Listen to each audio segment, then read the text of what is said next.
22대 총선의 관전 포인트를 살펴보는 총선 픽스토리, 김영준 배재대 석좌 교수, 이준환 인천대 교수 두 분과 함께하겠습니다. 어서 오십시오. 안녕하세요. 안녕하세요. 네, 오늘은 국민 추천제를 도입한 국민의힘과 사천 공방이 불거진 민주당이 한 달여 남은 총선 승리를 위해서 과연 어떤 전략을 펼쳐야 할지 분석해 보도록 하겠습니다. 네, 오늘 국민의힘이 추가 공천 심사 결과를 발표했는데요. 보수 텃밭이라고 하는 서울 서초을의 신동욱 전 TV조선 앵커, 대구 달서구 갑 유영하 변호사를 단수 공천했고요. 또 김용주 의원은 전략 공천이 됐습니다. 영등포구 이제 갑이 되겠죠.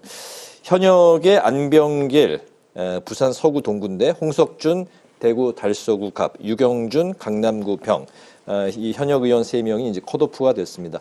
이번 심사 결과 어떻게 보고 계시는지 궁금하고요. 이 중에서도 좀 특히 눈여겨볼 지역이 좀 어디가 있다면 좀 들어보도록 하겠습니다. 김영준 교수님부터 들어볼까요? 예, 우리 대구 경북에서 특히 대구에서 가장 실은 관심이 있었던 지역은 네.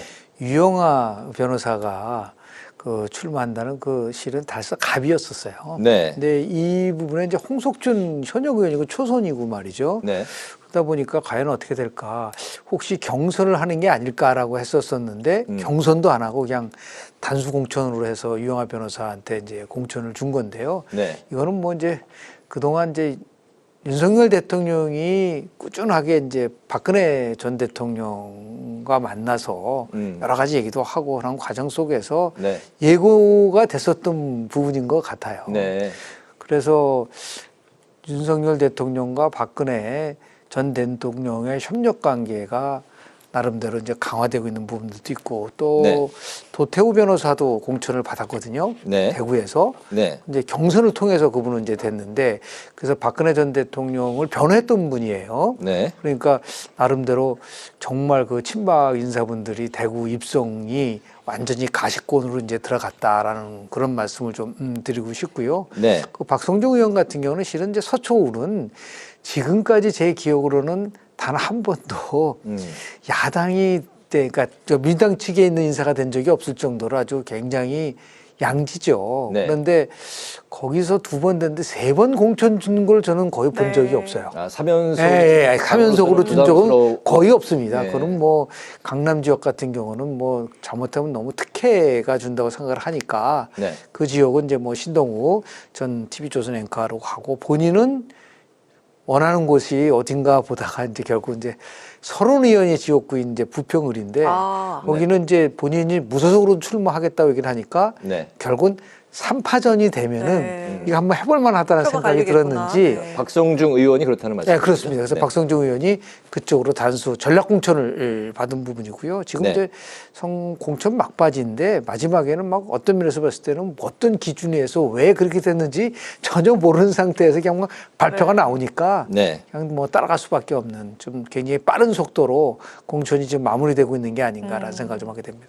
강서을도 한번 좀 보도록 할까요? 그 박민식 전 국가보훈부 장관과 진성준 현 의원 간의 이제 대결이 이제 성사가 됐고요. 또 김용주 국회 부의장 출신 이제 전 국회 부의장이 되겠죠. 이제 영등포 갑의 최연일 민주당 이제 후보 전 이제 영등포 구청장 출신인데 요 두 대결은 좀 어떻게 볼 수 있을까요?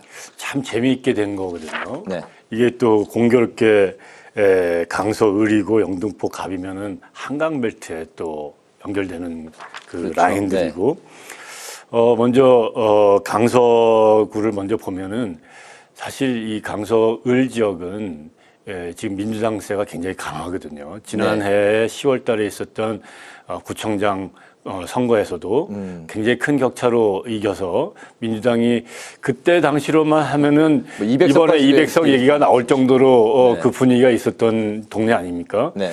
거기에 이제 박민식 전 장관이 부산 출신에 또 서울의 영등포 쪽으로 가려고 하다가 안 돼서 또 경기도에 가려고 했다가 또 영등포에 배치됐을 때 이기기가 어렵다 생각을 해서 그런지 네. 또 자리를 옮긴 건데 굉장히 쉽지는 않은 지역을 선택을 한 것 같아요. 네. 그래도 뭐 전략 공천으로 돼서 단수 간다라고 한다면 이제는 뭐 선택의 여지는 없을 거고 네. 남아있는 한 달여 시간 동안에 뭐 진검승부를 해야 될 때라고 보는데 네. 아무래도 기본적으로는 민주당의 텃밭인 건 분명하다는 네. 거고 영등포 갑 김영주 전 국회 부의장하고 또 이제 민주당의 후보로 최현일. 된 네. 최현일 예. 구청장 출신이거든요. 네. 국회의원도 뭐 만만치 않은 영향력이 있지만 그보다 실속 있는 자리는 구청장들이에요. 네. 뭐 주민들하고 아주 밀접한 그 관계들을 맺고 또 소통하고 또 직접적인 영향을 행사하고 있기 때문에 네. 아마 밑바닥에서 굉장히 많이 다져놨을 거고요. 네. 그래서 이 선거가 여기는 모를 것이다. 어떻게 될지. 네. 아무리 오늘도 뭐 이재명 당대표가 거기에 가서 선거운동을 하고 또 김영주 전 부의장에 대해서 날선 뭐 비판도 했는데 네. 그건 좀 두고 봐야 되지 않을까라는 생각이 들고요. 뭐 아까 이제 서초을 얘기하셨는데 신동욱 전 앵커하고 홍익표 네. 지금 현 원내대표 아닙니까? 제1야당의 원내대표. 이 빅매치입니다. 네. 신인이기도 하지만 인지도가 굉장히 높은 신동욱 앵커고 네. 또 야당의 원내대표라고 하는 그 비중, 정치적인 비중이 있는데 자기가 당선됐었던 자리를 임종석 전 실장을 위해서 오래전에 비껴가서 옮겨가지고 네, 새로운 도전, 중성동갑. 네. 그렇죠. 새로운 도전을 했는데 네. 상대가 굉장히 어려운데 워낙 지역이 어려운 데고 네. 또 성동의 임종석 전 실장은 또 정작 공천을 못 받고 한 네. 그래서 아마 이번 선거는 그 홍익표 원내대표한테는 상당히 실현의 시간이 되지는 않을까 내다봅니다. 그렇게 보시는군요. 네. 네, 저 그리고 오늘 오후에 또 소식이 하나 들려왔는데 여당 텃밭인 지역에 국민의힘 공관이 있어 국민 추천제 지역을 발표를 했습니다. 서울 강남 갑과 강남을, 대구 동구 군위군 갑, 대구 북구 갑, 울산 남구 갑 등 5곳이 국민 공천 지역으로 선정이 됐습니다. 여당 텃밭인 지역에 국민 추천제를 도입하겠다는 이 전략이 과연 이번 총선 결과에 어떤 영향을 주게 될지 좀 들어볼까요? 지금까지 이제 국민의힘 공천과 관련돼서 이제 평가받는 거가 민주당 같은 경우는 뭐 아마 올해 그 단어가 될 것 같은데 네. 비명 횡사, 친명 횡재라고 하는 그 조어가 만들어졌잖아요. 네. 그런데 실제로 보면은 이제 언론에서 많이 이제 그 거론하고 있는 게 국민의힘의 공천은 이렇게 잡음은 없는 것 같지만 무감동이다. 네. 근데 그 이유를 뭐냐면 이 현역 불패 아니냐 이제 그런 부분이에요. 지금 뭐 현역 컷오프가 지금 많이 되고 있지만 네. 여하튼 간에 현역이 굉장히 많이 예를 들어서 공천을 받고 그 청년과 여성이 거의 없는 거 아닌가라는 비판을 받았거든요. 네. 그랬더니 그 한동훈 비대위원장이 그거는 비례대표라든지 아니면 다른 방식을 통해서 보완을 하겠다라고 얘기를 했는데 그게 아마 국민 추천제를 하게 되는 동기가 아닌가라는 생각을 좀 하게 되고요. 그렇게 네. 하더라도 네. 어떠한 사람을 공천하더라도 지금 국민 추천제가 하는 이 5개 지역에서 특히 강남에 있는 갑이라든지 을 같은 경우는 상당히 국민의힘 강세 지역이기 때문에 네. 그리고 더 나가서 대구 같은 경우도 뭐 워낙 텃밭이라고 볼 수 있는 부분이기 때문에 네. 여기에서는 뭐 누가 나가도 당선될 수 있다라는 그런 부분들. 네. 그런데 이제 마지막 활용 정점을 우리는 이렇게까지 해서 청년들, 여성들 그리고 정치 신인들을 배려한다라고 하는 그러니까 포용의 공천하는 거를 보여준다라고 반대로 이제 민주당은 배제의 공천을 하고 있지만 네. 우리는 이제 포용의 공천을 한다라고 하는 그 프레임을 만든다는 의미에서 선거 전략적으로는 뭐 굉장히 네. 의미 있는 하나의 그 마지막에 그 국민들의 관심을 받을 수 있는 그러한 제도가 아닌가라는 생각을 좀 하게 됩니다. 네. 포용과 배려의 국민 추천제다라고 말씀하셨는데 총선에 어느 정도 좀 유리하게 작용을 할까요? 뭐 이 지역은 아무래도 국민의힘 텃밭이니까 어떤 후보를 등장시켜도 새로운 포장을 해서 해도 네. 그러지 않은 거하고 큰 차이가 없을 거예요. 선거에 큰 영향은 없을 건데 네. 저는 국민 추천제라고 하는 것이 이름은 예쁘게 보일지 모르지만 이 이름만큼 그 가려져 있는 이름 때문에 가려져 있는 이면에는 네.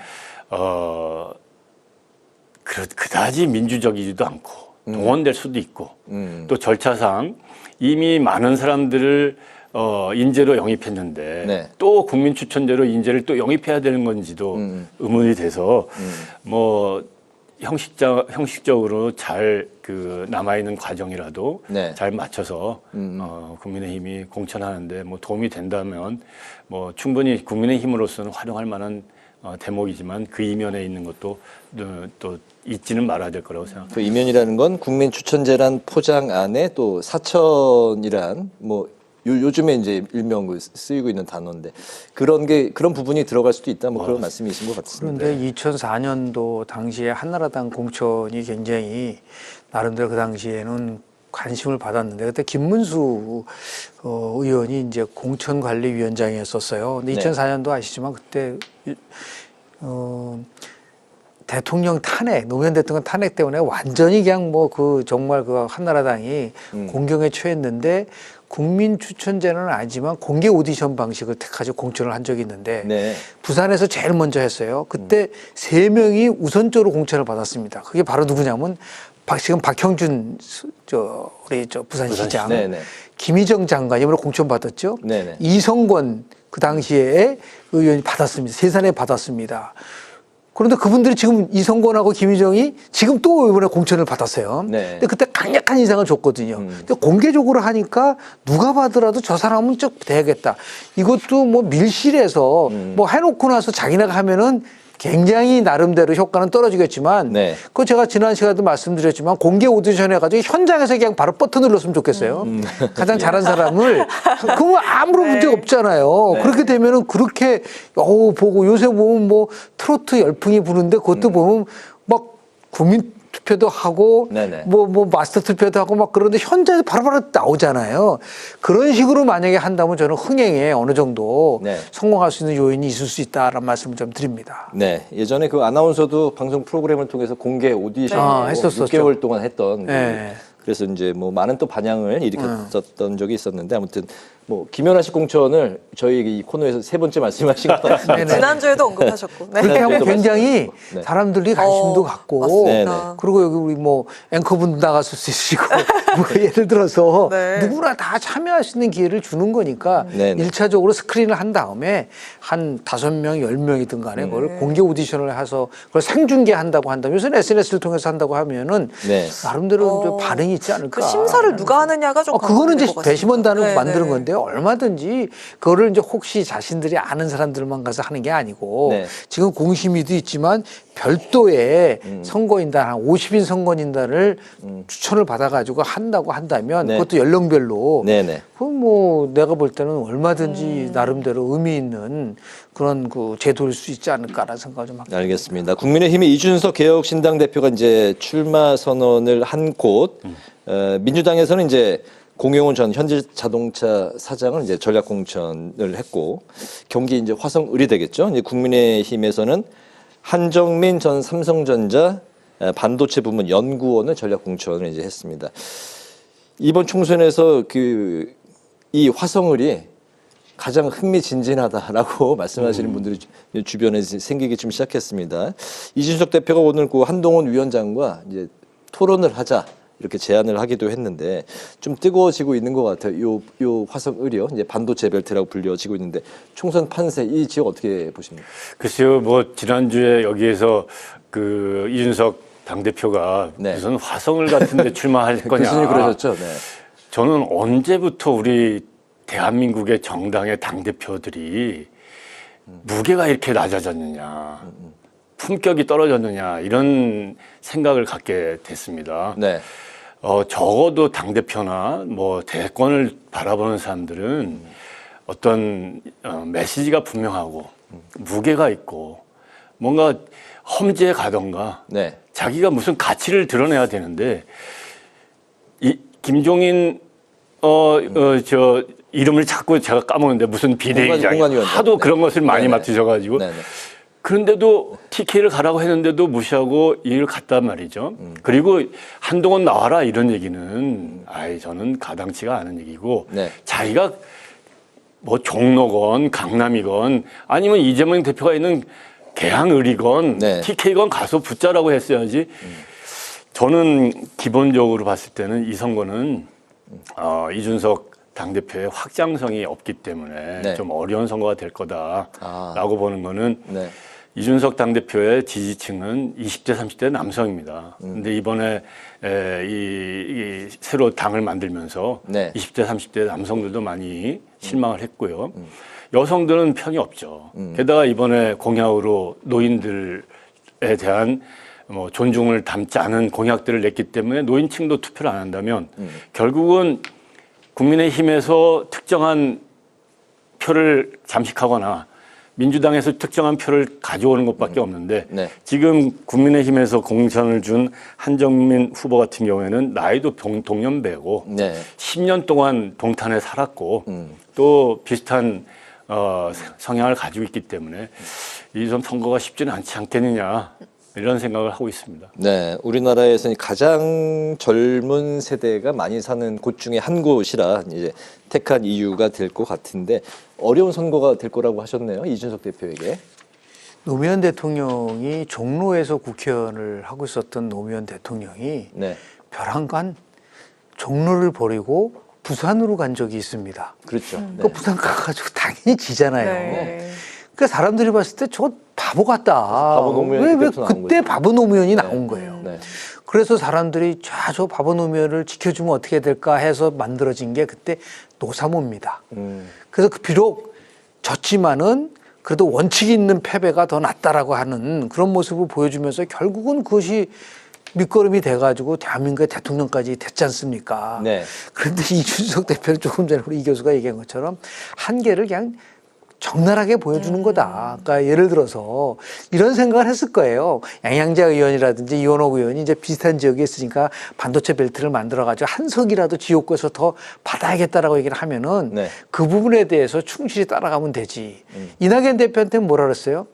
개항에 나가시오 그러고 뭐 다른 사람한테는 뭐 이러라 저러라 하면서 자기가 할 때는 무슨 뭐 화성 우리 보니까 젊은 세대가 많기 때문에 그런지는 네. 모르겠지만은 저렇게 해서 과연 무게감이라든지 국민들이 기대하는 그러니까 나름대로 뭔가 가치와 비전을 가지고서 이러한 정치를 하는 게 아니라 순간적으로 상황에 따라서 움직이는 모습을 보이다 보니까 그래서 개혁신당이 최근에 조사를 보면은 자꾸만 지지율이 빠지는 이유도 네. 그 지금 얘기하는 이준석 대표의 행보에 대해서 사람들이 굉장히 많이 기대했던 것보다는 실망감이 많이 나와서 그런 부분들인데요. 네. 저는 그래서 이제 그렇게 생각을 하고 있어요. 도대체 몇 %나 얻을까 궁금합니다. 승리하는 걸 넘어서서 네, 네. 과연 몇 프로나 얻을까. 거기에서 그 선거라는 거죠. 민주주의 선거에서는 왜 좋냐면 선거를 통해서 다 검증받는 거예요. 그리고 결과가 나오면 거기에 합당한 나름대로 이제 책임을 지는 모습이 나오기 때문에 네. 그래서 뭐 되냐 안 되냐 뭘 넘어서서 과연 몇 % 정도 득표를 할 수 있을 것인가에 대해서 저는 관심을 갖고 있습니다. 네. 네. 한 30분 전쯤에 속보가 하나 떴습니다. 그 민주당이 그 사천 논란이 제기된 권양엽 전 비서관의 전략 공천을 철회하고 경선을 치르기로 했는데 상대는 현역인 서동용 의원입니다.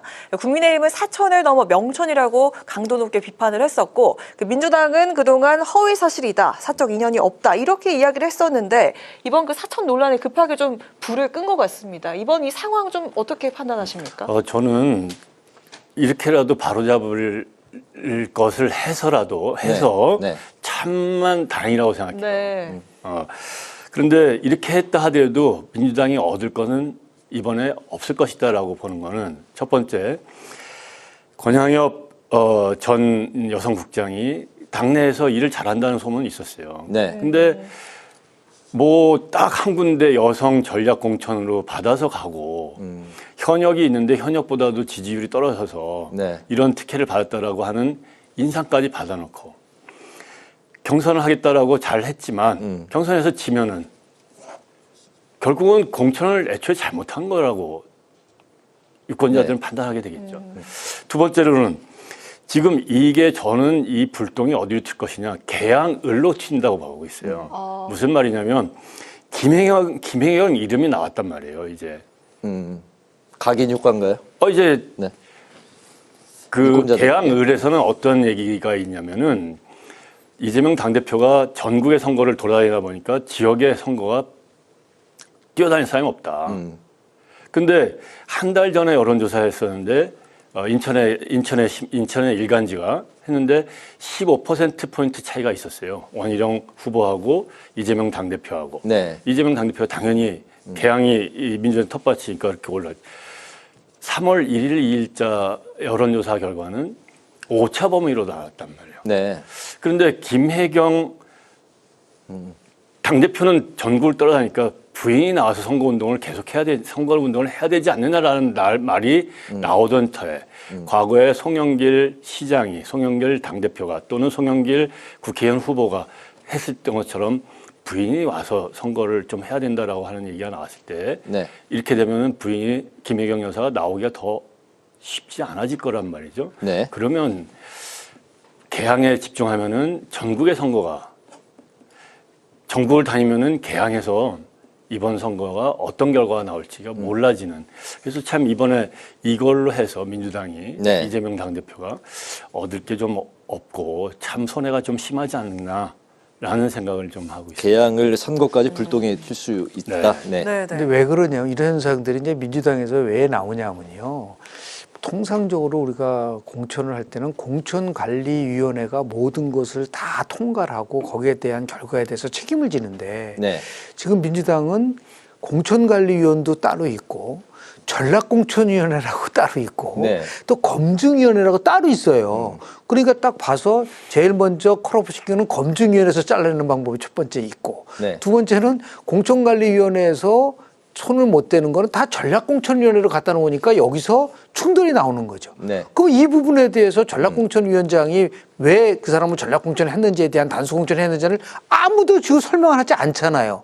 그 당연히 사천이라는 논란이 나올 수밖에 없는 부분들이 있는데 선거라는 거는 이런 식으로 아니 공식적으로 당에서 전략공천제라고 발표하고 나서 하루도 안 됐지 않았나요? 이런 식으로 바꾸니까 이건 고무줄 공천이구나. 이거 뭔가 무슨 문제가 있구나라고 하는 거를 스스로 인정해버린 거잖아요. 그런데 민주당 논평은 뭐냐면 아 그분이 김혜경에가 사적 인연이 없다라는 말만 반복을 하면서 그걸 얘기했었던 국민의힘을 고발한다. 아니 사적 인연은 없지만 공적 인연은 있었잖아요. 네. 부실장을 했기 때문에. 네. 그렇다고 한다면 이건 두 분이서 어떠한 관계가 있다고 추론할 수밖에 없는 관계인데 그리고 왜 그 많은 지역구 중에서 하필 그 지역만 여선 추천 지역으로 하는지에 대한 설명을 또 해줘야 되는데 설명 안 해요. 예, 전국에 한 뭐 10개 정도를 여선 추천 지역인데 그중에 한쪽이 됐다라면 이해가 되지만 하나도 없는 상태에서 벼랑간 여성 추천 지역이라고 얘기를 하는데 그걸 어떻게 믿을 수 있을까라는 부분에서 논란이 심해지니까 또 번복하고 네. 그리고 자꾸만 사천 논란을 스스로 만들어버리니까 민주주의에서는요 결과보다 중요한 거는 과정이거든요. 네. 그래서 지난번에 우리 말씀드렸지만 이게 도대체 객관적이고 투명하고 공정성이 완전히 상실된 공천이라는 비판을 받아왔는데 또 이런 일이 터져버리니까 아 이거는 뭐 확실하게 사천이다라고 아주 그냥 뭐 활용정점하는 식으로 갔던 부분들이 있는데 그거를 그나마 빨리 이제 이게 뜨거라 해서 바꾸는 부분 속에서 보고 있지만 내상은 충분히 입은 그런 그 선택이다라고 봅니다. 그렇게 보시는군요. 원래 시간상으로는 저희가 네. 이제 프로그램을 좀 마칠 시간인데 마지막 이슈를 좀 짧게 네. 두 분의 생각을 한 1분 정도씩 좀 듣고 끝낼까 합니다. 오늘 민주당 이재명 대표하고 조국 혁신당의 조국 대표가 이제 만난 것도 이제 이슈가 됐었습니다. 이번 총선에서 윤석열 정권 심판에 이제 힘을 합치자 이렇게 이제 뜻을 모았는데 여론조사 일부 조사에서 조국 혁신당이 비례대표 정당 투표 지지율 10%대를 기록하면서 이 선거연대 필요성도 이제 제기가 좀 되고 있습니다. 이 두 당이 민주당과 조국 혁신당 이번 총선에서 어디까지 뜻을 같이 할까요? 일단 선거 연대는 쉽지 않을 거고요. 네. 선거 연대하면 시너지가 나야지 되는 건데 둘이 합친다고 하는 것은 민주당이건 뭐 이렇게 좋은 합리적인 중도파건 이 뭐 플러스 납득이 잘 안 될 거예요. 네. 그런 점에서 아니나 다를까 뭐 민주당 측에서는 선거 연대 없을 거라고 얘기를 하는 것 같고요. 네. 아무래도 선거 끝난 다음에 뭐 그 다음에 뭐 좀 합치는 일이 있을까? 그것도 당분간은 좀 쉬워 보이지 않고요. 네. 뭐 조국 당대표가 뭐 구속이 되거나 그럴 때 90점이 없으니까 그때는 뭐 합치거나 하지 않을까, 그 계기가 되지 않을까 그렇게 생각하고 있습니다. 네, 김영준 교수님. 실제로 이번 민주당 공천의 최대 수혜자는 조국, 최대 피해자는 이준석.